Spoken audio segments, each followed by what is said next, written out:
suis Nadège Trébouillard et mon métier c'est généalogiste familial.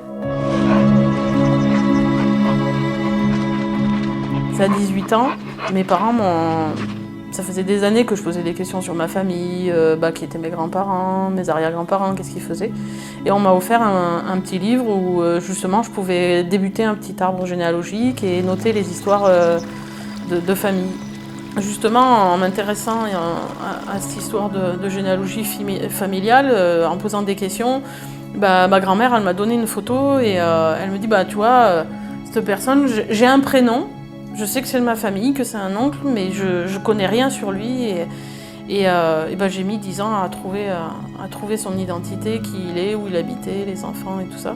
Et sur cette photo, j'avais pas grand-chose, j'avais un homme sur une moto, habillé, je ne savais pas si c'était un uniforme militaire, si c'était un uniforme civil, mais par exemple un gardien de prison. Donc il a fallu pendant 10 ans, avec certaines pauses, mais faire un peu comme à la pêche, c'est-à-dire faire des demandes, que ça revienne, et identifier la marque de pneu par exemple, le moteur, les plaques d'immatriculation. Certaines plaques elles sont que pendant certaines années, il a fallu contacter des personnes, des passionnés de moto, parce que c'est la moto qui m'a permis de trouver qui il était. Ça montre un peu la patience qu'il faut pour exercer ce métier. La généalogie, c'est l'histoire de ses ancêtres, de sa famille, mais pas que.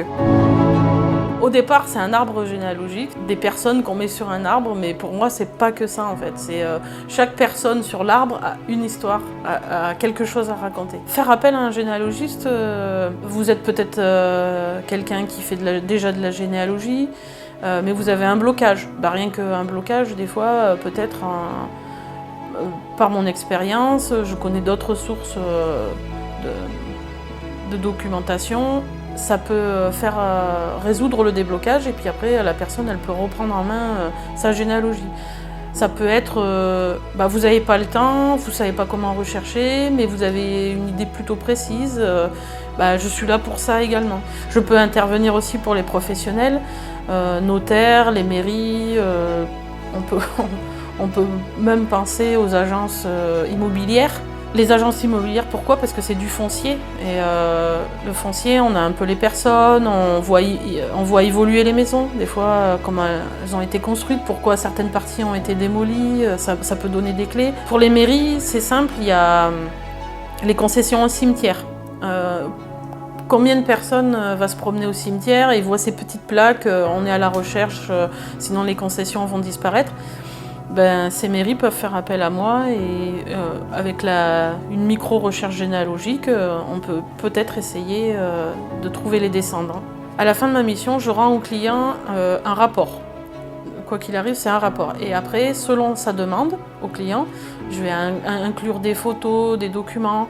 Il va avoir toutes les annexes, tous les documents trouvés et un arbre généalogique format poster. J'ai choisi un format sous un classeur. Pourquoi ? Pour que la personne puisse s'approprier en fait son dossier. C'est-à-dire qu'elle veut prendre un acte, elle a juste ouvrir les anneaux et à se déplacer comme ça dans son classeur. Après c'est un choix personnel, j'aurais pu faire des livres, des choses comme ça, mais pour moi c'est vraiment, il faut s'approprier son histoire et je trouvais le format classeur assez pratique pour ça. Ce qui me passionne dans la généalogie en fait, c'est que c'est nouveau tous les jours. Tout est tellement unique, les recherches sont uniques. Dans le principe, la base a l'air la même, c'est-à-dire qu'on part faire une recherche.